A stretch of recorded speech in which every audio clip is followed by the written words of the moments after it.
Venus and star blessings, everyone. Let's talk about the solar eclipse, which is just a few days away.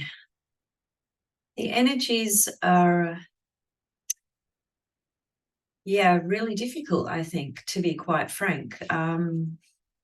It was hard to kind of feel inspired with what I'm about to share, really, to be quite frank. But anyway, it is what it is, and we just must keep going to our best capability. I just want to acknowledge that, I want to send prayers to those that are being affected by the conflicts overseas at the moment. And I'm talking about Israel and Gaza and all of that region there where there's, very severe damage taking place. It's quite heartbreaking,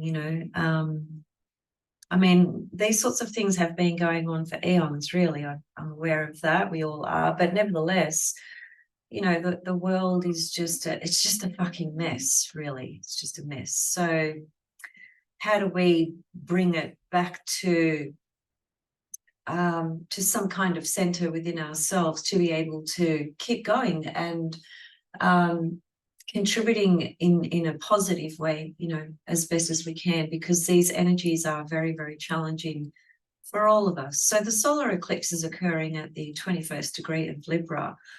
And I just want to say straight off the bat that a few weeks ago, I did a recording with Roman Kolev, who's just brilliant.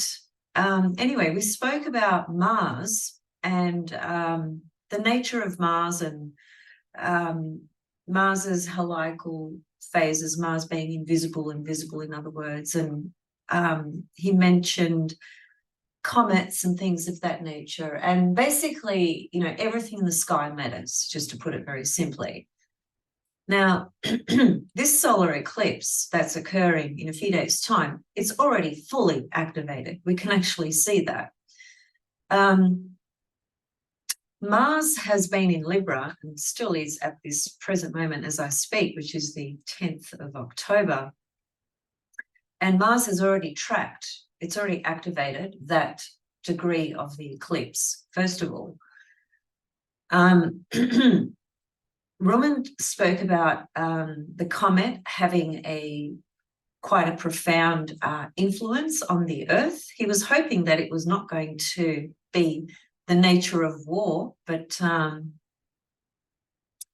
it seems that that's what's happened. Mars is going to be occulted in November. That's another really significant omen from the point of view of the nature of Mars. Let's not forget, Mars is the god of war. In the series of eclipses where Bernadette Brady talks about it's called the Saras cycles, which are the families of eclipses. So each eclipse that happens belongs to a particular family. In other words, it started either 600, 800, 1,000 years ago, whenever it was.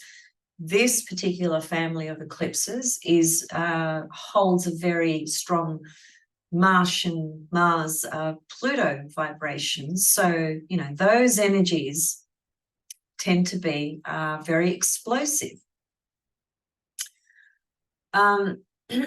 So, I just wanted to mention that, Roman did bring it up that there might be a significant war that breaks out because of Mars is actually invisible at the moment. It went invisible. He went invisible.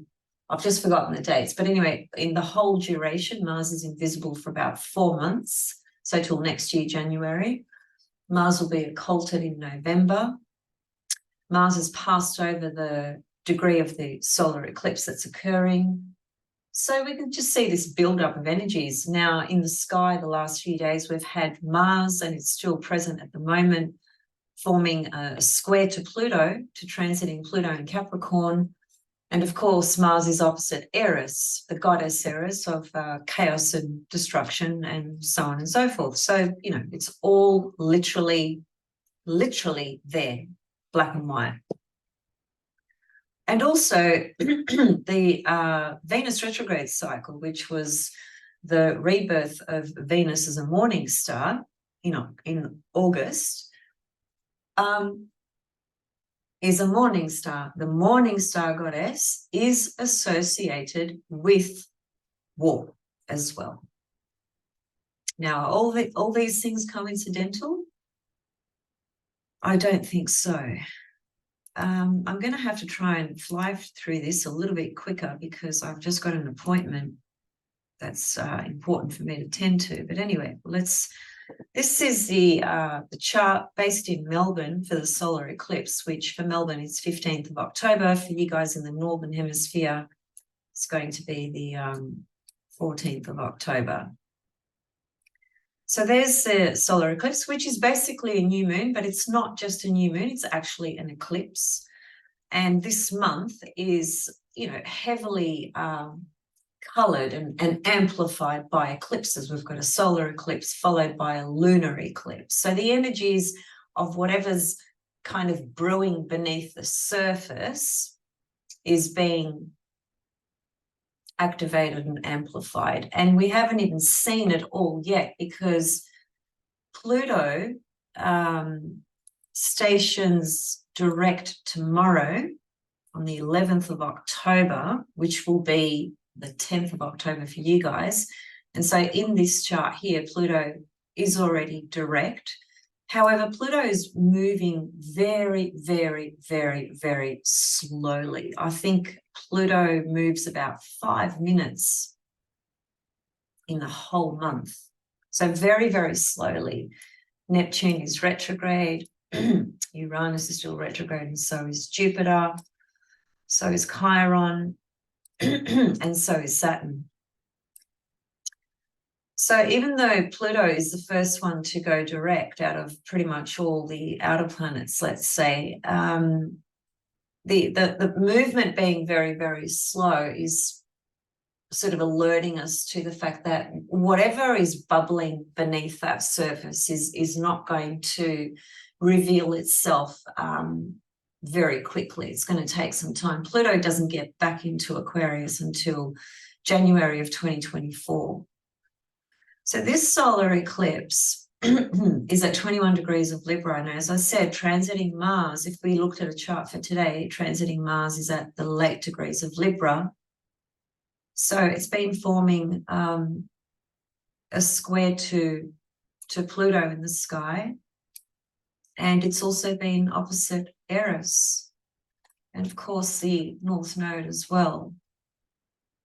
So I did say, I think in my previous recording, I don't remember if it was the last one or the second last one, but I did say that the upcoming configuration of Mars in Libra, conjunct the South Node, square Pluto, opposite Eris, so a T-square between Mars, Eris. Now, Mars and Eris are brother and sister. They are both the gods and goddess of war.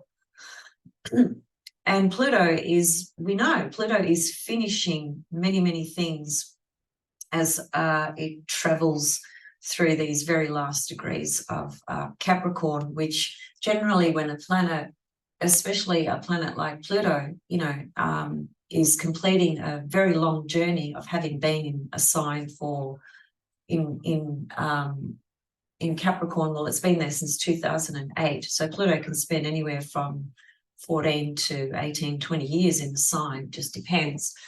But, when Pluto is finishing, completing a journey in a sign, it appears that the intensity of the matters pertaining to this archetype, to this sign, which is the whole entire fucking structure of the world, Capricorn, is, the nature is very cataclysmic, and that's obvious. You don't even need to be an astrologer or a philosopher. You just look at the world and it's all there literally playing out. So this solar eclipse is not an easy solar eclipse, the long story short. Now, for people who have planets in Aries and Libra at those degrees, they are likely to perhaps feel the activation of this eclipse more personally, you could say. Mars in Libra, which I know it's not there now in terms of this chart, but it's literally there as I speak, right? It only just moved into Scorpio like the day before.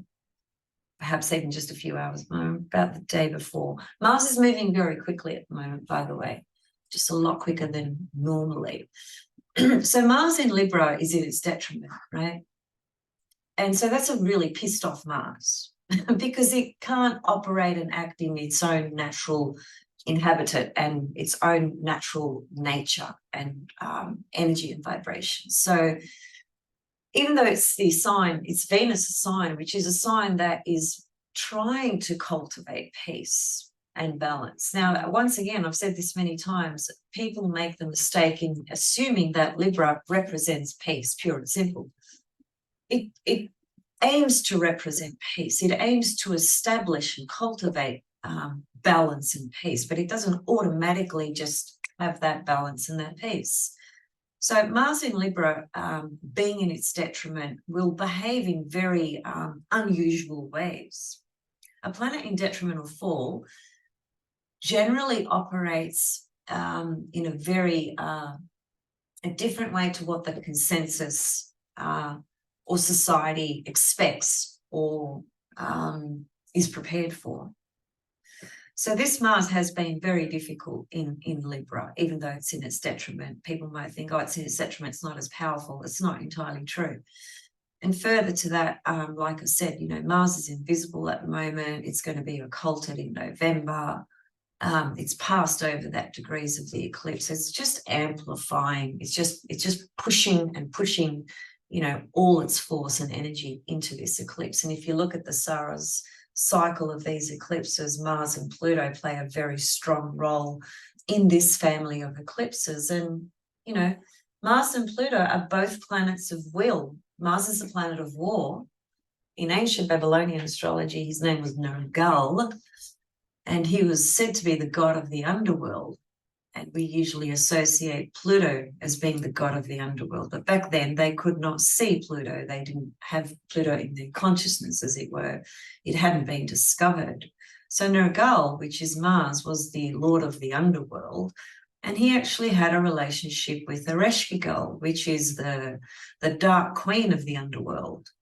And then we've got Eris, who's another dark entity, if you like, or goddess of destruction and chaos, although the ultimate objective with Eris is to bring about some type of balance and clear out what needs to be cleared out. But in order to move and clear out things that have probably been in play for thousands of years, you can imagine what these energies are contending with, what they need to penetrate through it and what they need to break down. It's not a walk in the park.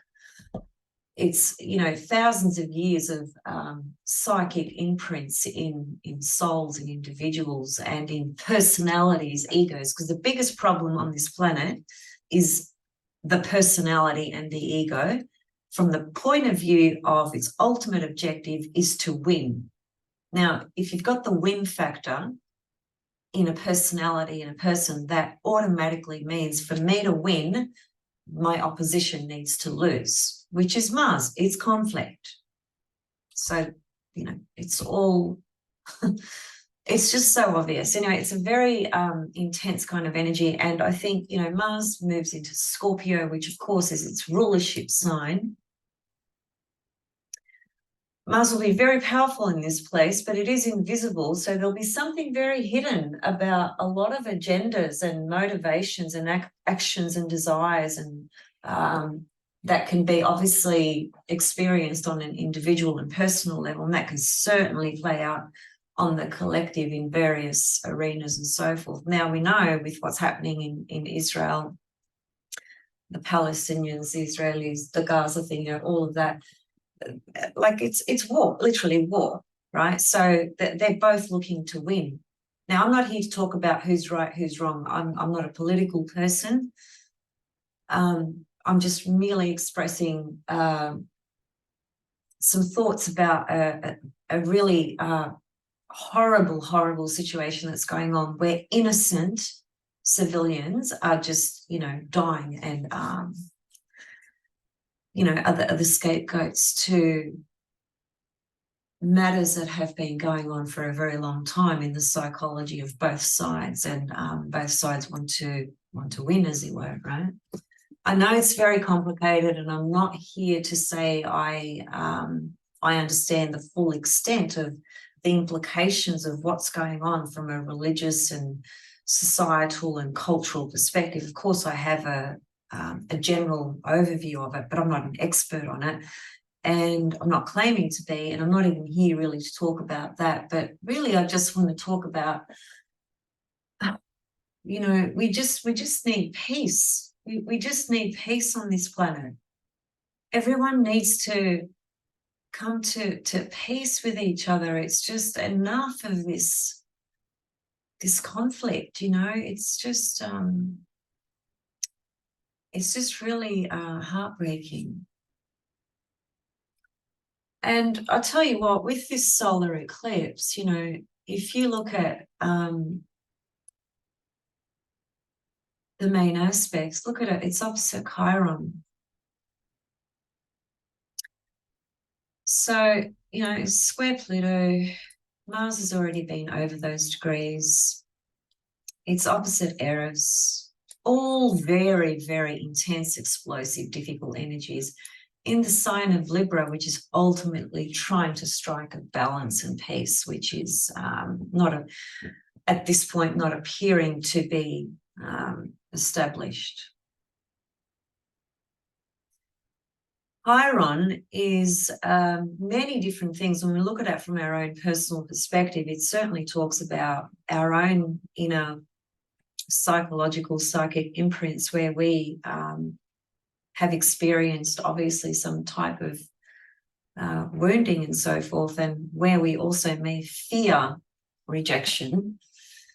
But typically when I see Chiron coming into the scheme of a major planetary aspect configuration or a solar or lunar eclipse, from the collective perspective, it does tend to point to deep loss and wounding that affects the collective, And even though many of us are not directly impacted by this war at the moment, we're all impacted by it, whether we choose to ignore it or whether we are not personally, physically affected by it. The whole world is affected by these ramifications, by the ripples that are created from this, by the energy that is circulating in the ether. There's a lot of anger on the earth in so many different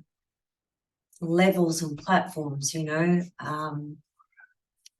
It's just everywhere. Here in Melbourne, this seems minuscule compared to what's happening overseas, and I understand that, but still, it's just a representation of this Mars energy. We've got a mini war with tobacco shops. Basically, people are blowing up each other's tobacco shops because there's this underworld, Mars, Pluto, conflict over illegal tobaccos and things of that nature. And there's, in the last couple of months, we've just had people's shops being blown to smithereens. We just had one 2 days ago again. So this Mars energy is just really angry, and it concerns me that it's moved into Scorpio at this time, because with Scorpio, you just don't know what's going to come up from those deeper levels, and certainly from hidden levels and the underworld. That's all underworld territory. And Mars will conjunct Ceres, which is the goddess of loss, grief, trauma. So sorry that it's not all, none of it is, inspiring, but it is there. It's what's happening, it's just what's happening. And I guess we have to individually find a way to keep our head above the water and tune into our own center and remain sane with this insanity that's going on with the earth plane. Venus has just ingressed into Virgo. It was just yesterday or the day before. And as soon as she ingressed into Virgo, which is, you know, the first sort of transition since we've had this whole Venus-Leo energy, which was Venus entering Leo back in June. Then she went retrograde. Then she was reborn out of her evening star phase into the morning star phase, which took place in August. That happened while she's retrograde. A morning star always happens when she's retrograde. So she forms the conjunction to the sun, retrograde, closest to the earth, warrior goddess, earthly matters amplified, sign of Leo, very powerful sign, exalted position in Babylonian astrology for Venus. The lion is one of her primary animals as one of the divinities of Mesopotamia, Babylonia. So a very powerful goddess, and in the context of everything that's going on, naturally she's also connected to these earthly matters that are going on. So the other day when she ingressed into Virgo, that was the first transition of her moving out of Leo after having been there for almost 5 months, you know, really long time. And straight off the bat, she forms an opposition to Saturn. And even though this aspect is only there for a few days, for some people it'll be very important, whilst for other people, you know, might just be neither here nor there, perhaps a neutral passage. Where it would be important for those of you that were born before 1987. The Venus pentagram, the 5 Venus star points on the wheel before 1987 had a Virgo star point. So any of you born before 1987 would have a Venus Virgo star point on the wheel. So when Venus enters Virgo, she passes over your Virgo natal Venus star point. And at this point in time, she's bringing in the Saturn energy. Now, Saturn was in Pisces 30 years ago. So, you know, it's an important window when you think of it in that way, right? Venus, of course, goes into Virgo, you know, every year. But the last time she was in Virgo and opposite Saturn, that would have been 30 years ago. So your Virgo Venus star point is going through a pretty important passage at the moment. And that may just, you know, be a continuation of what's been happening with her retrograde cycle, what happened through that journey for you over the last few months. And Saturn, of course, is always about deduction, separation, moving away from. And also, I think, because you're talking about the polarities of Virgo Pisces, which is one of the most complex polarities in the wheel of the zodiac by far. And obviously one speaks to our dharma, our service, contribution on the earth, with how we might bring in some humility and being humble in our nature with what we are doing. But this is all Virgo. And then Pisces, of course, is the compassion and forgiveness and empathy and sensitivity. Now, Saturn in Pisces is the most bizarre energy. They are the complete antithesis to each other. The archetypal expression of Pisces and the archetypal expression of Saturn. But nevertheless, Saturn is in Pisces. So I guess this polarization of energies, it's only there for a few days, but it does bring up your Virgo Venus star point on the wheel, and it might just be a passage where you become just a lot more aware and a lot more clear about certain Venus matters in your life. And of course, Venus in Virgo, and I will try to come back and just do a short video on Venus's journey through Virgo, because there's a lot to say about that, but just in the interim for the moment, you know, Venus in Virgo is in her fall, because it's the opposite sign of her exaltation position. Her exaltation position is Pisces. So in Virgo, she's found to be in fall, meaning it's not the greatest place for Venus from the point of view of essential dignities and abilities. So there's a struggle there for Venus. You know, she's not entirely happy in Virgo, but from the point of view of the purest form of Virgo, it can help us clean things up as well. Around our own relationship matters and our own heart as well. And with the, you know, polarization, opposition to Saturn, we might just have a really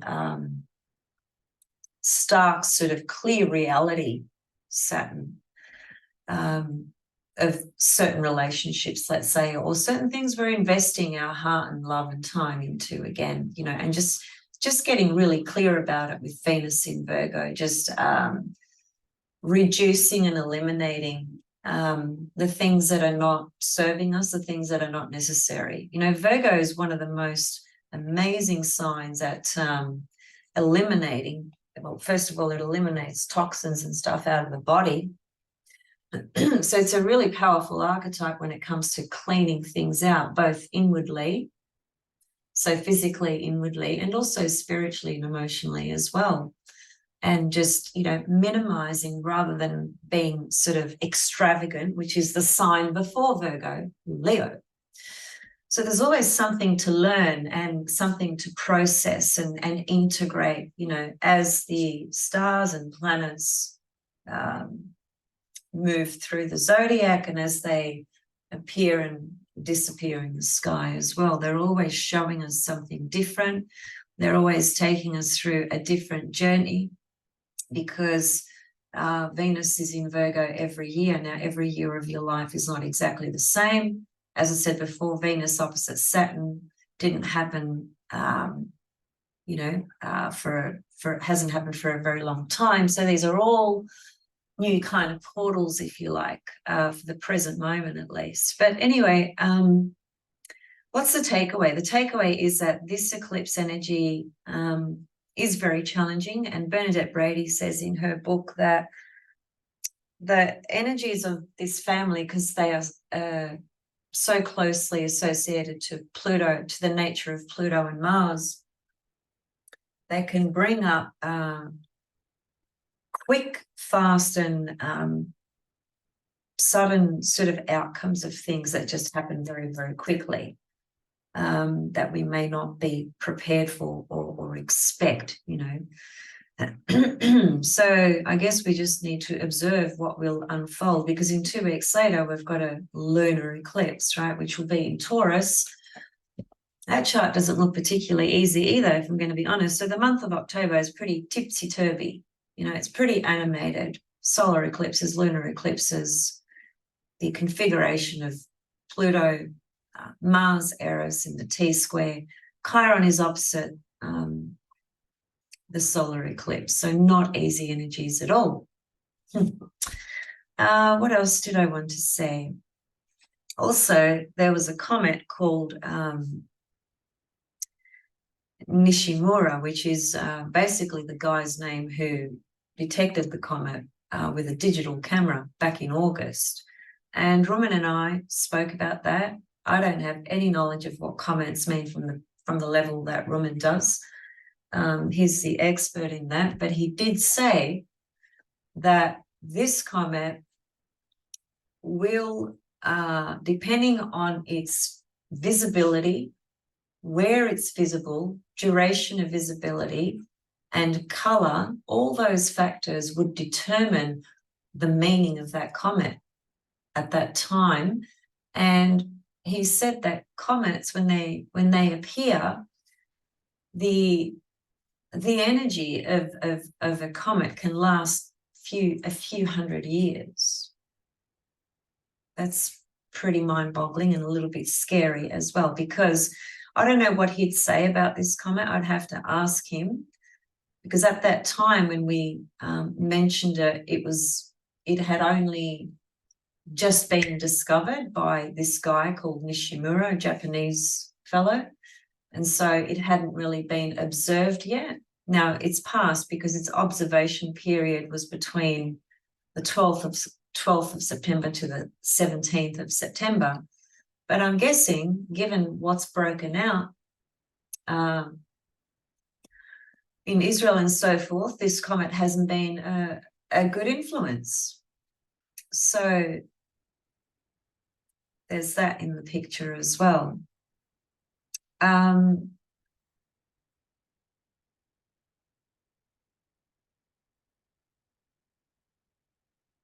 Just seeing if I've covered my main points. As I said, this was going to be a slightly quick one because I've got to attend to an appointment.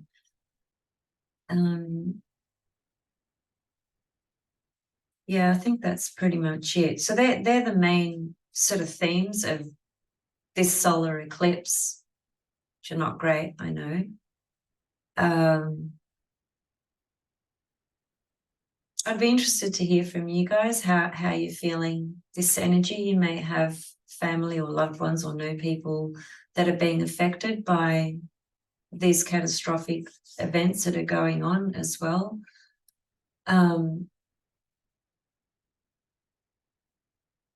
And I'm sorry if you are one of those people. I guess just to sign off, I'm just going to say that, you know, obviously with this new moon, which is a solar eclipse, just check out where it lands in your chart. And just remember that the energies of solar eclipses, the window is open for about 6 months. So the energy of this solar eclipse that's coming up in a few days, that was activated really from about 3 months ago. So it's been a lead up into the unfortunate events that we've seen, also including Hawaii and what happened over there with the fires. And there's a lot to be said about that too. So anyway, unfortunately, a lot of cataclysmic events going on. But, you know, Bernadette Brady is pretty on the mark when it comes to her description of the eclipses. She's quite an expert in that field, and unfortunately, this family of eclipses just has not the greatest reputation. So, yeah, just check out where this eclipse lands in your birth chart, 21 degrees of Libra. It is a new moon, so you may want to, I would say, we all need to set intentions of peace.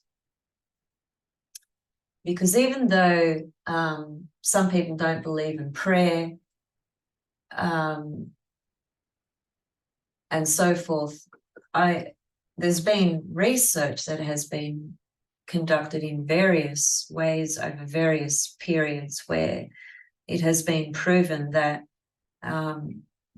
when you get a large group of people and they all have, and it doesn't even have to be a large group, but the bigger, obviously, the better. The more people that focus on something, the more that energy can potentially be born or be activated, you know, and influence something. The alternative is to get pissed off and get angry and get judgmental and, you know, sort of get drawn into the chaos and the anger and let it, you know, take over your body and just feel it. And sometimes it is a bit hard, especially, you know, if this stuff is impacting you personally, it's very, very challenging to stand in peace. The easiest thing is to stand in anger. Now, I'm not saying we should be complacent and, you know, not stand up for what's right and things like that, but we do need to find a middle ground in doing that. That's what all this Libra energy is about. And the solar eclipse is in Libra as well. And even though it comes from a very difficult Sarah's family, we still have the option to make a difference in some kind of way. We have the choice to choose how we participate in everything that shows up and in the intentions that we set forth and the energy that we, you know, emit from our own body, from our own mind, from our consciousness, from our heart. And I say that we all need to focus towards peace. Doesn't matter if people think it won't do anything. It does have an effect. I remember, I'll never forget this, many, many years ago, I saw a little video of 2 Chinese practitioners, doctors, And it was through Greg Braden where I came aware of this, this powerful event that took place.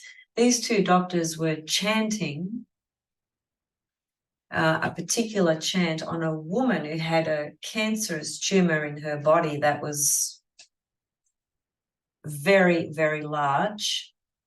It was like in most of her body, that you could see visually in the x-ray machines, whatever it was. And these two doctors chanted. They did it for a few hours, I think. And the chant was about the intention and focus of removing that tumor out of her body. And it wasn't hoping that it will, it was believing that it will, through the power of their focus, intention on that particular physical body, woman. And it actually did disappear. This is actual factual story.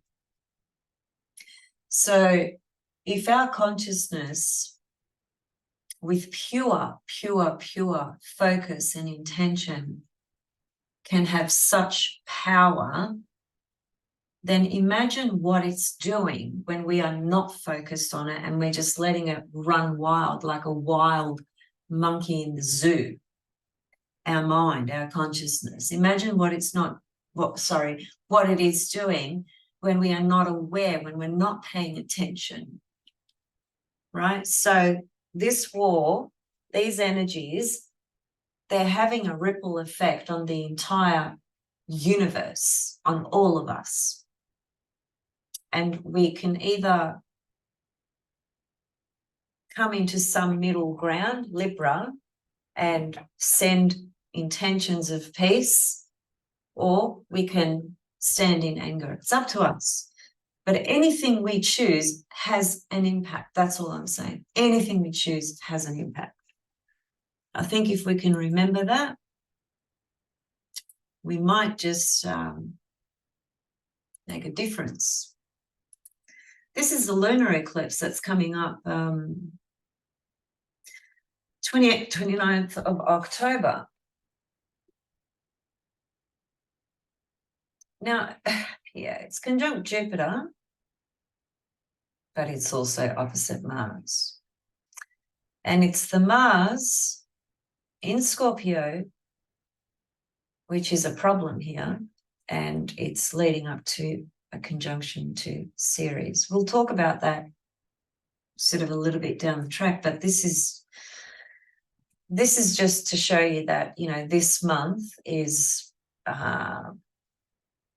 very tipsy-turvy, very intense energies. I'm going to leave you there, guys, because I've got, as I said, an appointment to attend to. And just lastly, I just want to mention that my astrology classes are open. Feel free to reach out if you're interested. We just had the 4th class last weekend, which was great. It was on the essential dignities and abilities. It was a 4-hour class.